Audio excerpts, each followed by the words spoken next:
Olá, bem-vindos à nossa análise de hoje. A gente tem aqui um material bem interessante, fontes técnicas que, olha, mergulham fundo num gigante da indústria. O alto forno. Ele é o coração ali da produção de ferro, né? E por muito tempo ele foi visto quase como uma caixa preta, sabe? Cheia de mistérios. Exato. Nossa missão aqui é justamente tentar abrir essa caixa. A gente vai usar esses estudos, essas análises para entender não só como ele funciona, mas, e talvez principalmente, quais são as limitações, os desafios que ele tem. Muitos desses desafios, pelo que as fontes indicam, só foram entendidos mesmo com o avanço da ciência e da tecnologia. Como pode, né, algo tão fundamental e ser tão complexo de operar ainda hoje? Vamos investigar isso. Exatamente. E as fontes que a gente analisou, elas mostram uma trajetória bem fascinante. Saiu de um processo quase artesanal, né? Guiado muito pela experiência prática. Intuitivo, talvez. Isso, intuitivo. E foi para um objeto de estudo científico, assim, super intenso. E foi justamente essa investigação que começou a revelar limitações bem importantes na operação que era considerada convencional. A grande questão que essas fontes exploram é essa: como é que se domina esse reator químico, físico, tão complexo? Tá, então por onde a gente começa a abrir essa tal caixa preta? As fontes falam que antes desses estudos mais detalhados, a operação se baseava muito em ideias, Conceituais, né? quase uma intuição do que acontecia lá dentro. Sim. A instrumentação era mais básica, focada no controle geral, economizar combustível, essas coisas. Pois é. E essa falta de visão interna, ela era um obstáculo, assim, enorme. Sem saber direito o que estava acontecendo lá dentro, era muito difícil otimizar de verdade, sabe? Ou entender a ciência por trás. As fontes destacam um marco importante, que foram as chamadas dissecações de altos fornos desativados. Principalmente no Japão, eles fizeram muito isso. Dissecações, tipo, abrir o forno depois que ele parou. Exato. Como fazer uma autópsia mesmo nesses gigantes. Para finalmente conseguir ver de forma estática, claro, mas ver como os materiais se organizavam, como eles se transformavam lá dentro. Nossa. E o que essas autópsias revelaram, assim, de mais surpreendente? Qual foi um dos primeiros grandes segredos que essa caixa preta começou a soltar? Olha, um dos achados mais cruciais e que as fontes batem muito na tecla foi a existência e, principalmente, a importância da zona coesiva. Zona coesiva. Isso. Pensa nela como a região ali dentro onde os materiais da carga, o minério de ferro, o sinter, né, começam a amolecer, a ficar pastosos e aí fundir. Ok. Zona coesiva. Onde o material começa a derreter, ficar mole. Mas por que a forma e a posição dessa zona são tão críticas assim?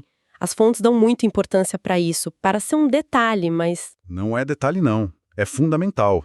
Imagina que a zona coesiva funciona como uma espécie de chuveiro interno.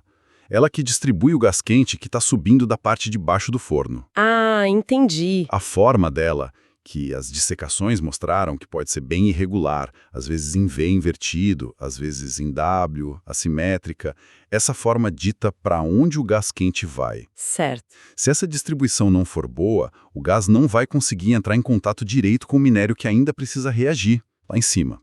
Aí afeta a eficiência química, afeta a permeabilidade. Permeabilidade. A facilidade do gás passar.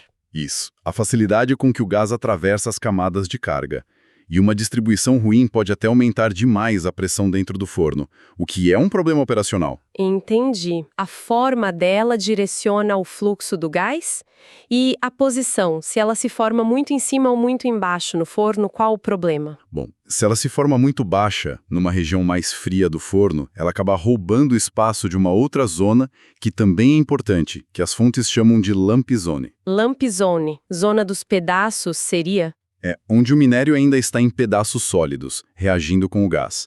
Se essa zona diminui de tamanho porque a zona coesina desceu demais, a redução do minério fica menos eficiente. Entendi. E o grande desafio que as fontes deixam bem claro é que medir ou prever a forma e a posição exata da zona coesiva em tempo real, sabe, durante a operação do forno, isso ainda é muito difícil. Existem métodos indiretos, mas é um dos grandes quebra-cabeças tecnológicos que ainda existem. Puxa, se só essa parte do derretimento já é complicada, imagino que fazer toneladas e toneladas de material descerem de forma uniforme dentro do forno também não deva ser nada simples, né? As fontes falam sobre isso? Com certeza. Esquece aquela ideia de um bloco de material descendo bonitinho, tudo igual. As fontes descrevem um fluxo bem complexo. Como assim? Por exemplo, tem as ventaneiras, né? Que são aqueles canhões que injetam o ar quente lá na base.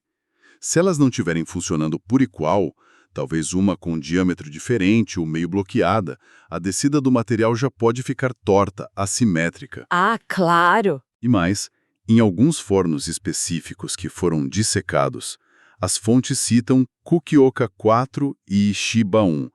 Eles observaram uma coisa bem inesperada. O quê? As camadas de coque e de minério, que deveriam descer mais ou menos separadas, acabaram se misturando perto da parede do forno. E isso bagunça totalmente a passagem do gás naquela região ali. Prejudica a permeabilidade local. Mistura de camadas? Nossa, isso já parece complicado. Mas as fontes mencionam umas coisas ainda mais estranhas, tipo represas de coque. O que seria isso? Sim, isso foi visto nos fornos Tsurumi 1 e Yamagasaki 1. Imagina, literalmente, um bloqueio. Uma barragem formada por pedaços de coque que simplesmente impede o minério de descer corretamente em algumas áreas do forno. Caramba! E as fontes falam também em fluidização, onde o material mais fino se comporta quase como um líquido borbulhante agitado pelo gás. Tudo isso mostra que o fluxo dos sólidos lá dentro é bem diferente daquele modelo ideal de plug flow, onde tudo desce junto e uniforme. Então não é um bloco descendo. Não. Na parte de baixo, as fontes descrevem mais como um funnel flow, um fluxo de funil, com velocidades diferentes em lugares diferentes. Modelar isso, especialmente o caminho que o coque faz para chegar na combustão ou para formar a chamada zona morta de coque no centro do cadinho, é um desafio enorme.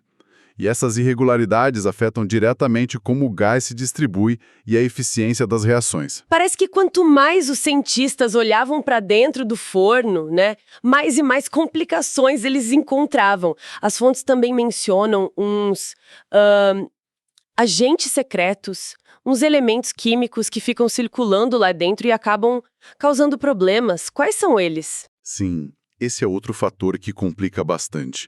Elementos como os álcalis sódio e potássio, principalmente o zinco, o enxofre e até o silício, na forma de um gás chamado SiO, eles não passam direto pelo forno e saem. Eles ficam circulando. Exato.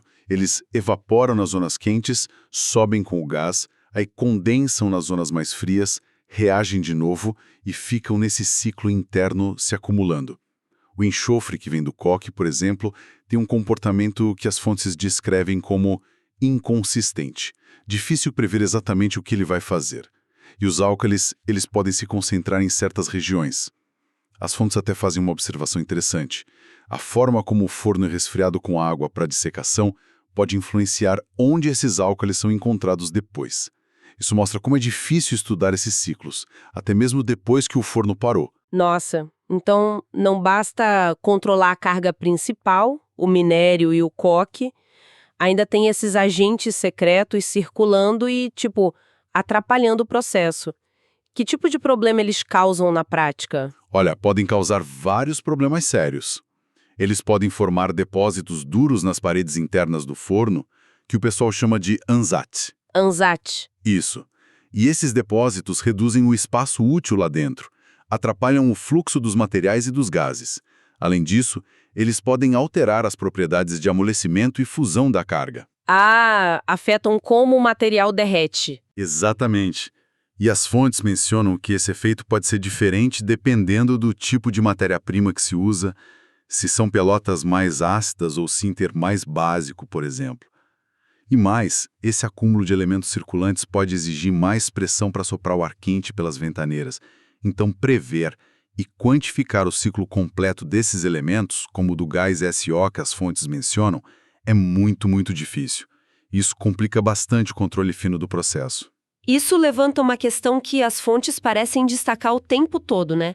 Como é que se controla um processo onde, Variáveis tão importantes são super difíceis de medir e, ainda por cima, tem um comportamento meio imprevisível. Exatamente. Esse é um dos desafios centrais.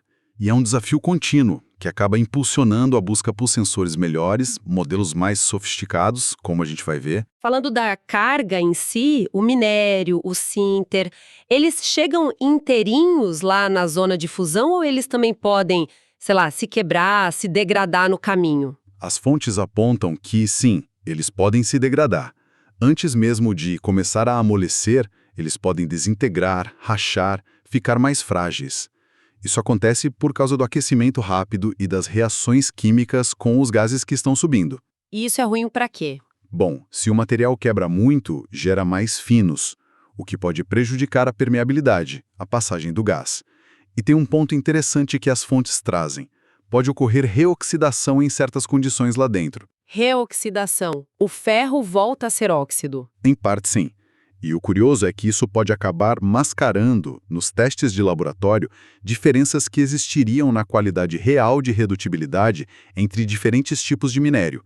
O teste pode não refletir totalmente o que acontece no forno. E como se mede essa qualidade em alta temperatura? Existem testes padronizados para isso? Aí está outro desafio que as fontes mencionam. Apesar de existirem muitos testes de laboratório para avaliar como os materiais se comportam quando aquecidos, como eles amolecem, fundem, qual é a resistência deles, não há padrões universais totalmente unificados. Cada um faz de um jeito. Quase isso. Cada empresa, cada centro de pesquisa pode usar métodos um pouco diferentes. Essa falta de padronização, somada àquela degradação que acontece dentro do forno real e que o teste não simula perfeitamente, tudo isso torna difícil usar diretamente o resultado do laboratório para prever com precisão como a carga vai se comportar lá dentro. A relação entre o amolecimento, a composição da ganga, que são os minerais indesejados que vêm junto com o ferro, e aqueles álcoois circulantes, ela é reconhecida como crucial, mas as fontes indicam que ainda é uma área de estudo intenso. Descendo ainda mais no forno, a gente chega lá na base, bem na frente das ventaneiras. As fontes falam da raceway, a zona de combustão. Que lugar é esse exatamente? Olha, é a região mais extrema do forno. É onde o ar quente que é injetado reage violentamente com o coque. As temperaturas ali, segundo as fontes, passam fácil dos 2.000 graus Celsius. 2.000 graus. Nossa. É um ambiente extremamente agressivo, turbulento, e as fontes são bem claras quanto a isso. Fazer medições diretas ali dentro da raceway é muito, muito difícil. Imagino. E o que acontece de tão importante nessa raceway? Por que ela é tão crítica? A forma e o tamanho dessa zona de combustão são cruciais, porque elas influenciam diretamente como o gás quente vai subir pelo resto do forno. A qualidade do coque, a forma como ele quebra e reage ali dentro, tudo isso afeta o tamanho da raceway. Como assim? Por exemplo, as fontes mencionam que se formar muito pó fino de coque nessa região, coque que se quebrou demais, isso pode fazer a raceway encolher. E se ela encolhe, qual o problema? Se ela encolhe, o gás quente pode ser forçado a subir mais perto das paredes do forno em vez de ir mais para o centro. E isso geralmente não é o ideal. Exato. Esse fluxo de gás mais concentrado perto das paredes pode aumentar o desgaste do revestimento refratário, que protege o forno, além de prejudicar a distribuição de calor e de gás para a região central da carga. Faz sentido. E tem mais um detalhe. As fontes também mencionam que, lá no fundo mesmo, no cadinho, que é onde o ferro líquido, o gusa e a escória se acumulam antes de serem vazados, pode sobrar um pouco de líquido residual depois do vazamento. Ah, não sai tudo. Parece que não completamente. Embora as fontes não detalhem profundamente o impacto disso, isso sugere que a hidrodinâmica final ali, o escoamento dos líquidos, também tem suas complexidades, que podem afetar a operação seguinte. Ok, a gente falou de zona coesiva, de fluxo de material, de elementos circulantes, das propriedades da carga, mas parece que tudo isso gira em torno de um protagonista principal, né? O coque, que vem do carvão metalúrgico. As fontes reforçam muito o papel dele. Sem dúvida alguma. O coque ele é multifuncional e, no alto forno convencional, ele é simplesmente indispensável. As fontes destacam bem os papéis dele. Vamos lá. Primeiro, fonte de calor. A queima dele lá na Raceway gera a maior parte da energia do processo. Segundo, agente redutor. Ele fornece o carbono e gera o gás redutor, o CO, que transforma o óxido de ferro em ferro metálico. Certo. Terceiro, permeabilidade.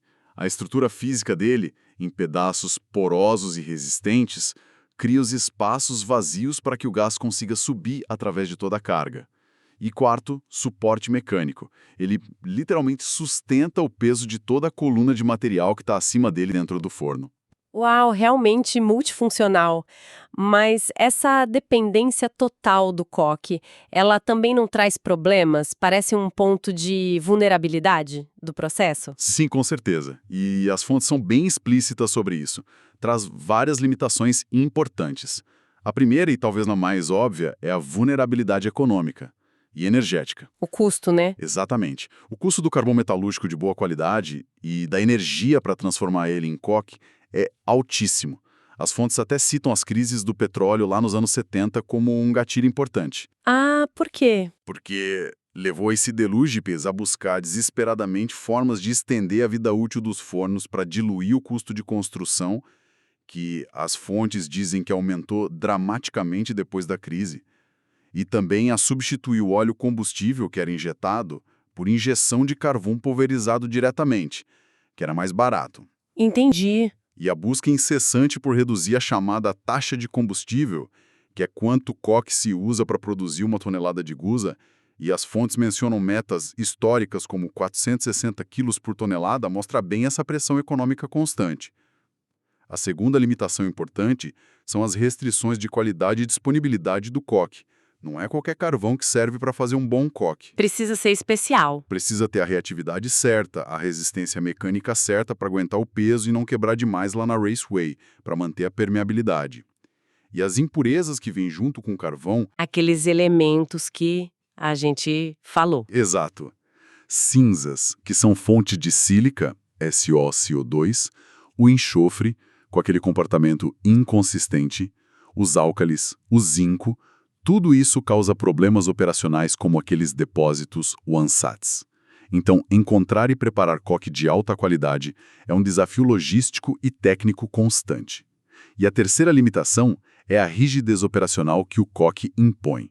Para manter a estrutura de coque estável e permeável dentro do forno, não dá para ficar variando muito a operação, sabe? Tipo, produzir mais ou menos. Isso.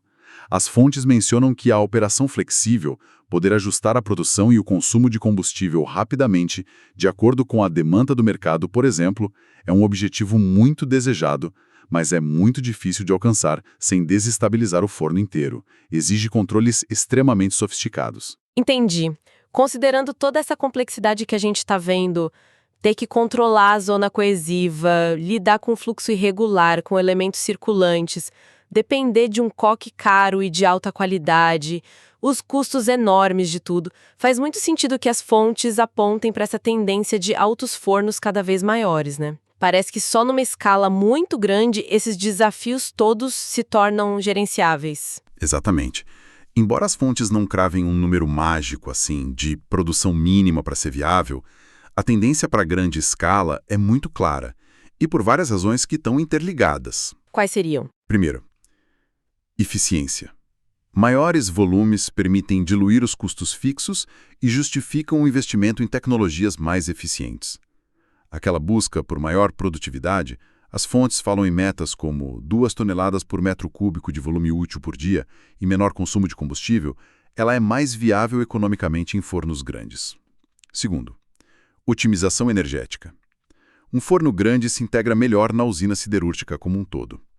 Ele otimiza o uso daquele gás rico em CO que ele mesmo gera, que pode ser usado em outras partes da usina.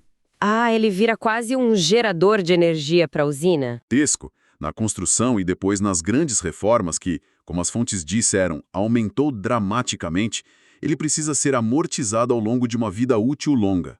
E as fontes mostram, tem até um gráfico, Figure.5, que fornos maiores na faixa de 3.000 a 5.000 metros cúbicos tendem a durar mais tempo entre reformas. Faz sentido. E quarto, sinergia. Fornos grandes alimentam de forma mais eficiente as etapas seguintes do processo, como a aciaria e a laminação, que hoje em dia também são de altíssima capacidade produtiva. E o ponto crucial talvez seja esse: a escala permite investir nas tecnologias avançadas que são necessárias para mitigar todas aquelas limitações que a gente discutiu. Ah, tipo os sensores, os modelos. Isso.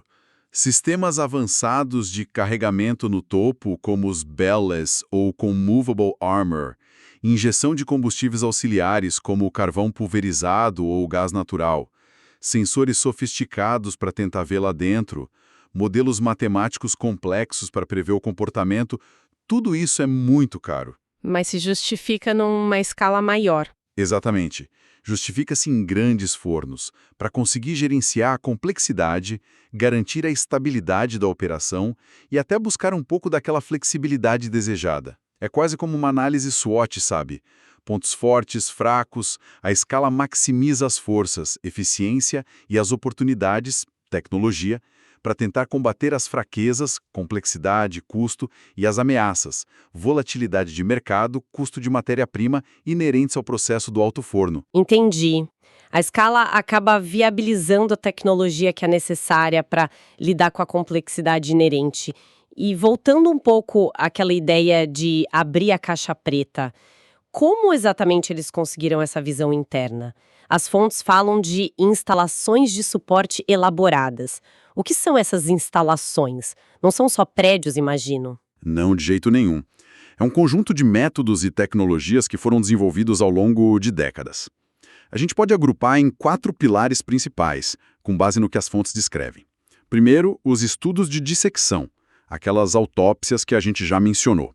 Elas deram os primeiros insights qualitativos, assim, fundamentais, sobre a estrutura interna, a forma da zona coesiva, como o material descia, etc. Mesmo sendo uma foto estática, tirada depois que tudo acabou. Foi o começo de tudo. Foi. Segundo pilar, a instrumentação avançada. Isso foi uma verdadeira revolução. Saiu de poucos sensores básicos lá fora do forno para um verdadeiro arsenal de sondas que entram no forno durante a operação. Entram mesmo lá dentro? Com 2.000 graus? Sim.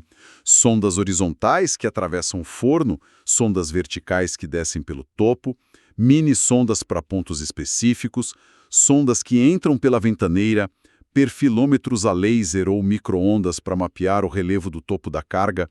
Elas coletam dados dinâmicos de temperatura, composição do gás, velocidade do sólido, etc., de dentro do monstro em operação. Impressionante. E o terceiro pilar? A modelagem matemática, ela evoluiu junto com os computadores, de diagramas simples, baseados em balanços de massa e energia, para modelos computacionais superpoderosos, modelos 1D, 2D, dinâmicos, modelos que simulam as camadas, que usam elementos finitos. Esses modelos usam os dados que vêm dos sensores para simular e estimar o que a gente ainda não consegue medir diretamente, como a forma exata e a posição da zona coesiva em tempo real. É como tentar criar um raio-x virtual do forno. E o quarto pilar? As estratégias avançadas de controle, que é usar todo esse conhecimento, o que se aprendeu nas dissecações, os dados dos sensores, as previsões dos modelos, para controlar ativamente o processo. Como? Ajustando, por exemplo, a forma como a carga é distribuída lá no topo, usando aqueles sistemas móveis para tentar manipular a forma da zona coesiva lá embaixo, ou para otimizar o uso de combustível, para buscar aquela operação mais flexível, ou para prolongar a vida útil do revestimento do forno. É a combinação dessas 4 frentes de secação, instrumentação, modelagem e controle avançado que realmente permitiu abrir a caixa preta e transformar a operação do alto forno de uma arte para uma ciência, ainda que muito complexa. E todo esse aparato, né, toda essa tecnologia, a pesquisa contínua que as fontes indicam que ainda é necessária, a própria necessidade da escala, isso só reforça aquele ponto. Operar um alto forno é um negócio que exige muito, mas muito capital. Sem a menor dúvida. As fontes são enfáticas nisso, falam do aumento dramático nos custos de construção e das grandes reformas.